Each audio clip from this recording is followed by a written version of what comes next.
আমার মা বোনেরা, আমার ভাইয়েরা, নবীজি নারীর যে অধিকার দিয়েছেন, এই পৃথিবীতে এত বড় অধিকার আর কেউ দেয় নাই। জোরে বলেন সুবহানাল্লাহ। আমার ভাইয়েরা শুনুন, কোন মানুষের যদি 3টা মেয়ে হয়, রাসূলুল্লাহ বলেছেন 3 মেয়ের পিতা যদি কেউ হয়, তাহলে ওই 3টা মেয়েকে যদি যত্ন করে, ভালোবাসে, মহব্বত করে, দ্বীন শিখায়, আদব শিখায়, আর তাদেরকে যদি সৎপাত্রস্থ করতে পারে, কিয়ামতের দিন আমি মুহাম্মদ সাল্লাল্লাহু আলাইহি সাল্লাম আর ওই 3 কন্যার পিতা বেহেশতে এক জায়গায় থাকবো। ছেলের ব্যাপারে কিন্তু কথা বলা হয় নাই, এই কথা বলা হয়েছে কাদের ব্যাপারে?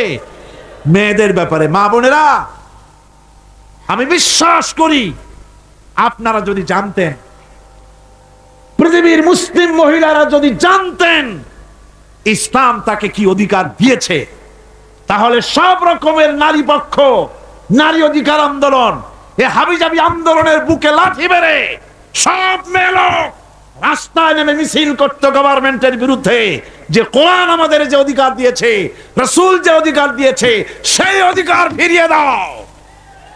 রাসূলুল্লাহ বলেছেন, ভালো করে শুনেন, রাসূলুল্লাহ বলেছেন মেয়েদেরকে গালি দিও না। অনেক লোক আছে মেয়েদেরকে গালি দেয়, কন্যাকে গালি দেয়। হুজুর বলেছেন মেয়েদের গালি দিও না, কারণ আমি মুহাম্মদ সাল্লাল্লাহু আলাইহি সাল্লাম মেয়েদের পিতা, আমি মেয়েদের পিতা। সুবহানাল্লাহ, সুবহানাল্লাহ। ভাইরা, হুজুরের বেঁচে ছিল কারা, ছেলেরা না মেয়েরা? কোন আপনারা কারা বেঁচে ছিল? সব ছেলেরা মারা গেছিলেন, ঠিক না?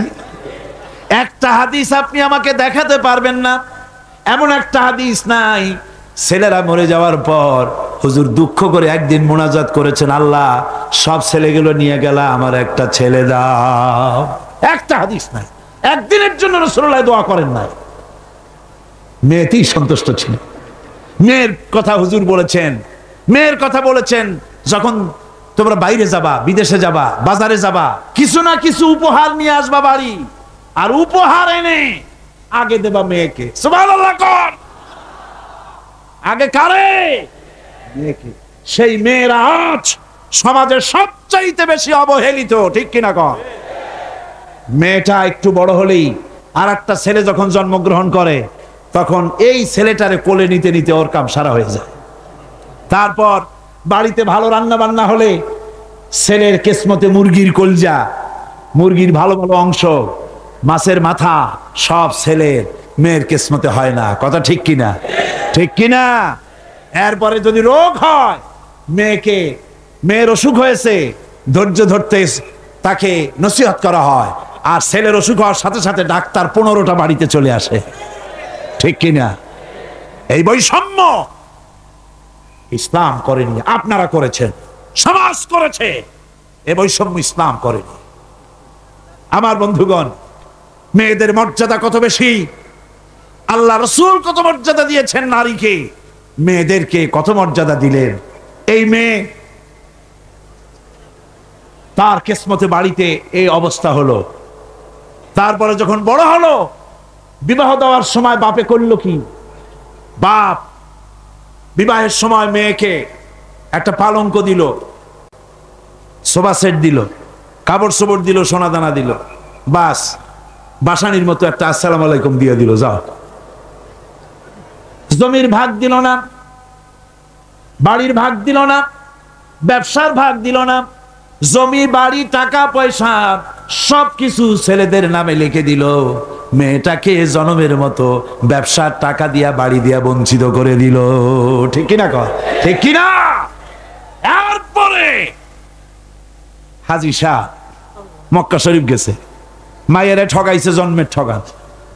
মক্কা শরীফ থেকে হজ করে আইসা 15 হাত লম্বা জামা একটা গায়ে দিয়ে আসছে। এরপরে মক্কা শরীফের জায়নামাজের উপরে সেজদা দিয়া মুনাজাত করে কয়, আল্লাহ আমি যেন দোজখে না যাই, আমারে বেহেশত দিও। ফেরেশতারা কয়, পাজি তুই মর আগে জন্মের বেহেশত করে খাওয়াই দেব। মেয়েরে ঠকাইছিস, বোনের ঠকাইছিস, ফুপুকে ঠকাইছিস, বেহেশত এত সোজা তোর মামু বাড়ি? মেয়েকে ঠকানো যাবে না। ছেলের যে অধিকার আছে, মেয়েরও সে অধিকার আছে। এই অধিকারের কথা কোরআনে বলা আছে, নাই? চিল্লায় বলেন নাই? আছে। মেয়ের অধিকার আদায় করেন, আপনার ধানি জমি থেকে তার অংশ দিবেন, আপনার বাড়ির জমিন থেকে অংশ দিবেন, আপনার ব্যবসার টাকার অংশ দিবেন। ছেলেও আপনার, মেয়েও আপনার।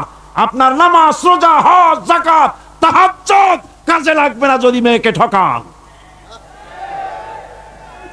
ইসলাম নারীকে এই অধিকার দিয়েছে। এই মেয়ে কদিন পরে আর একজনের বউ হয়ে গেল। বিবাহের সময় দেখেন অধিকার কার বেশি? সুবহানাল্লাহ কর। আমি বলি সারা পৃথিবী সমস্ত মানুষ যদি তাদের কলিজাটা ছিঁড়া রাসূলুল্লাহর পায়ের উপরে দিয়ে দিত, রাসূলুল্লাহ ঋণ শোধ হতো না। এ পৃথিবীর মানুষের অধিকার তিনি দিচ্ছেন। নারীর কোনো সম্মান নাই। যেই যুগে মেয়ে হয়েছে শোনা মাত্র গলাটা টিপে মেরে ফেলাই দিত। আল্লাহ কোরআন শরীফে বলছেন বিআইয়ি যামবিন কুতিলাত, কোন অপরাধে মেয়েগুলির মেরে ফেলতেছ? অপরাধটা করছি, এই মেয়ে মেরে ফেলতেছে। ওই যে হাদিস শরীফে একটা লোক গিয়ে কাঁদতেছিল মুসলমান হওয়ার পরও। হুজুর কয় কান্দো কেন? ওই যে আমার গুনাহ কি মাফ হয়েছে? হুজুর বলেন হ্যাঁ মাফ হয়ে গেছে, কলেমা পড়ছো মাফ হয়ে গেছে। কয় যে হুজুর আমি তো মারাত্মক গুনাহ করছি। বলে কি? বলে আমার একটা মেয়ে, সেই মেয়েটাকে নিয়ে আমি, ঘটনা লম্বা, আমি সংক্ষেপে বলতেছি, মেয়েটাকে ফাঁকি দিয়া তারে আমি মারবো, বুঝতে দেই নাই আমার বউরে। বললাম চলো বেড়াইতে যাই। মেয়েটা আমার সাথে সাজায় দিয়েছে তার মা, বেড়াতে নিয়ে যাবো এই কথা মনে করে। মেয়েটা কদ্দূর যায়, আবার আব্বা আব্বা বলে আমার দিকে ফিরে আসে, আবার পিছনে থাকে, আবার আব্বা আব্বা বলে জড়ায় ধরে। এইভাবে করতে করতে যখন নির্জন এলাকায় গেলাম, আমি পাহাড়ের পাশে গর্ত খোঁড়া আরম্ভ করলাম। গর্ত খুঁজি আর মাটি ছিটে এসে আমার দাড়িতে লাগে। বাচ্চা মেয়েটা আমার কাছে এসে দাড়ি দিয়ে ধুল ঝাড়ায় দেয়, কয় আব্বা তোমার দাড়িতে ধুল লাগতেছে, তুমি এই কষ্ট করতেছো কেন? মেয়ে তো বোঝে না যে আমি তার জন্য কবর খুঁজতেছি। কবরটা খোঁড়া হয়ে যাওয়ার পর মেয়েটারে বান্ধা শুরু করলাম। মেয়ে এখন কাঁদতেছে, বাবা আমার বান্ধো কেন? আমি তারে বাঁধা জোরে ওর মধ্যে নিক্ষেপ করে দিলাম। মেয়েটা গর্তের মধ্যে বসে চিৎকার করে বলছে, আব্বা তুমি আমারে বাঁচতে দাও, আমি তোমারে বাপ বলে সমাজে হেয় করব না, আমি ভিক্ষা করে খাবো, আমারে বাইরো না। লোকটি বলছি ইয়া রাসূলুল্লাহ, আমার মনে দরদ আসলো না। আমি একটা পাথর উঁচু করে আমার মেয়ের বুক লক্ষ্য করে জোরে মেরে দিলাম। বুকটা ফেটে রক্ত ফিনকি দিয়ে উঠলো, আর মেয়ের বুক থেকে আওয়াজ বেরোলো আব্বা। আমার কানে যেন এখনো সেই আওয়াজ বাজে। হাদিস শরীফে এসেছে হুজুরের চোখের পানি দাড়ি ভিজে ভিজে জামার উপরে পড়তেছিল। হুজুর বললেন আহারে, মানুষেও পারে এইরকম কাম করতে।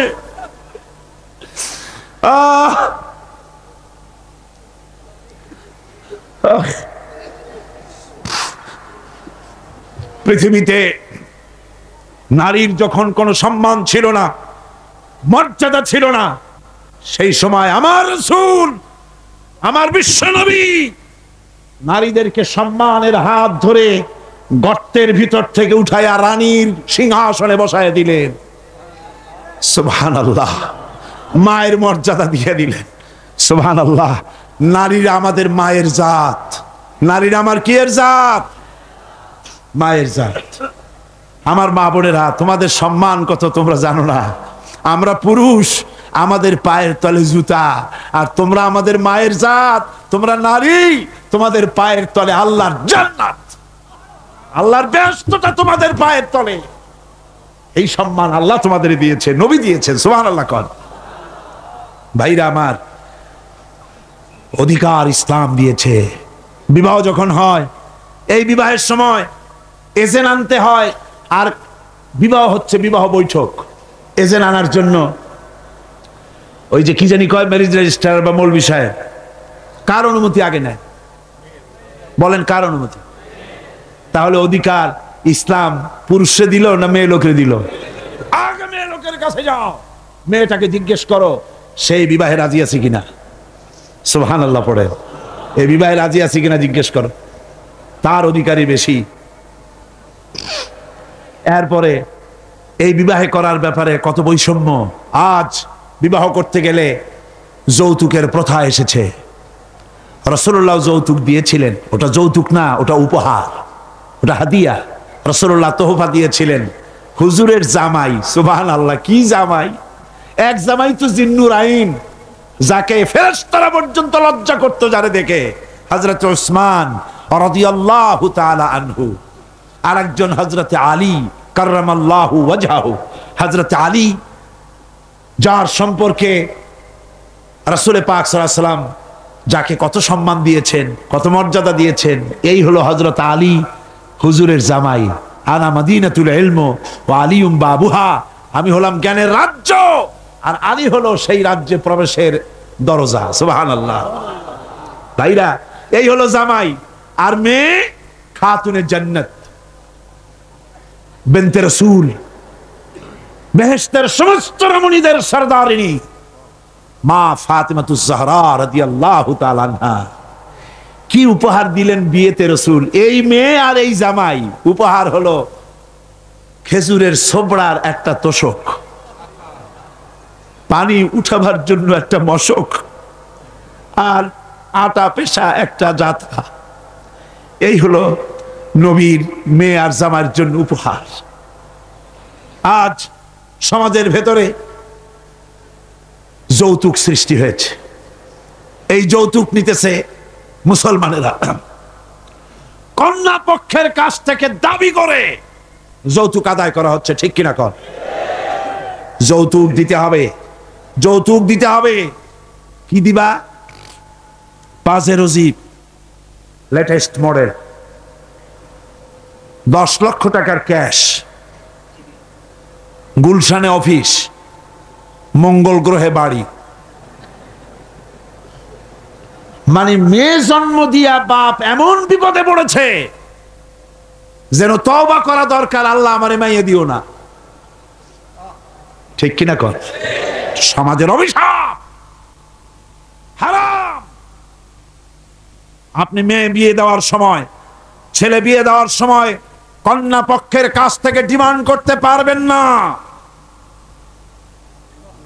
যদি বর কন্যা পক্ষ ইচ্ছে করে কিছু দেয়, দেওয়া সুন্নত, নেওয়া সুন্নত, কিন্তু দাবি করতে পারবেন না। দাবি করে যদি নেন, শুকরের মাংস খাওয়া কি? বলেন না কি? কুত্তার পায়খানা খাওয়া কি? আর যারা জবাব দিলেন না তাদের জন্য কি মোবা? কুত্তার পায়খানা খাওয়া কি? সুতরাং মেয়ে বিয়ে, ছেলে বিয়ে দেওয়ার সময় কন্যা পক্ষের কাছ থেকে যৌতুক আদায়ের নামে দাবি করে কোনো কিছু শুয়ারের মাংসের মতো, কুত্তার পায়খানার মতো এসব জিনিস আপনারা কি দাবি করে আদায় করবেন? আমি আজকে দেখতে চাই যে সব পিতারা মাহফিলে এসেছেন, ছেলের বিয়ে আজও দেন নাই, সেই সব পিতারা কোরআনের মাহফিলে হাত তুলে শপথ করেন কুত্তার পায়খানা খাবেন না, শুয়ারের মাংস খাবেন না। হাত উঁচু করে।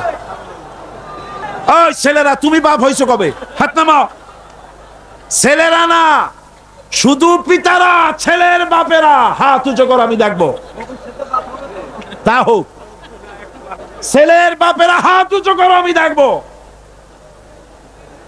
আলহামদুলিল্লাহ, হাত নামান, কোন আলহামদুলিল্লাহ, আরো জোরে কোন আলহামদুলিল্লাহ। এবার তোমরা যারা হাত উঠাতে গিয়ে বেকুব হইছো, এইবার তোমরা জওয়ানেরা, তরুণেরা, ছাত্ররা, যুবকেরা, তোমরাও তো বিবাহ করবা, যারা বিবাহ করো নাই। বিয়ে করার সময় তোমার এই চিন্তা করা দরকার, টেলিভিশন, গাড়ি, ক্যাশ, সবকিছুর চাইতে বেশি মূল্যবান তোমার স্ত্রী। ঠিক কিনা? ঠিক কিনা? সেই স্ত্রী হবে তোমার কাছে বেশি মূল্যবান। দাবি করে কিছু নিতে পারবা না। যদি শ্বশুর একটা ঘড়ি দেয়, চুমা খাইয়া হাতে লাগায় নিয়ে আসবা। যদি একজোড়া জুতা দেয়, 14 গোষ্ঠীর কপাল মনে করে নিয়ে আসবা। শেরওয়ানে দিল, আলহামদুলিল্লাহ বলে গায়ে দিয়ে নিয়ে আসবা। তোমার তো তৃপ্তি হওয়া উচিত।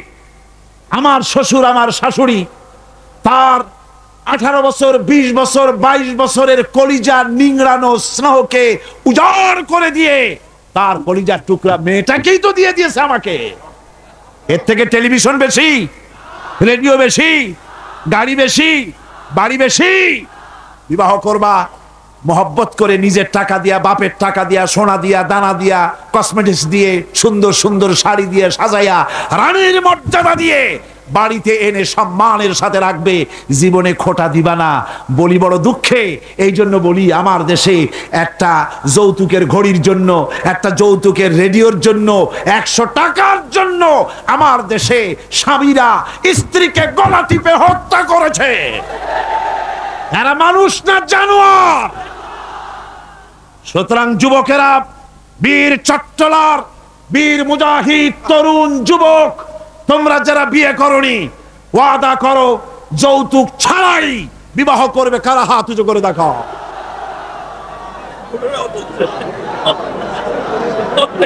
বুড়ারা হাত তুললে তো মনে হয় যেন আবার বিয়ে করতে চায়। বুড়ারা না, জওয়ানেরা। জওয়ান বসো বসো বসো বসো। আলহামদুলিল্লাহ।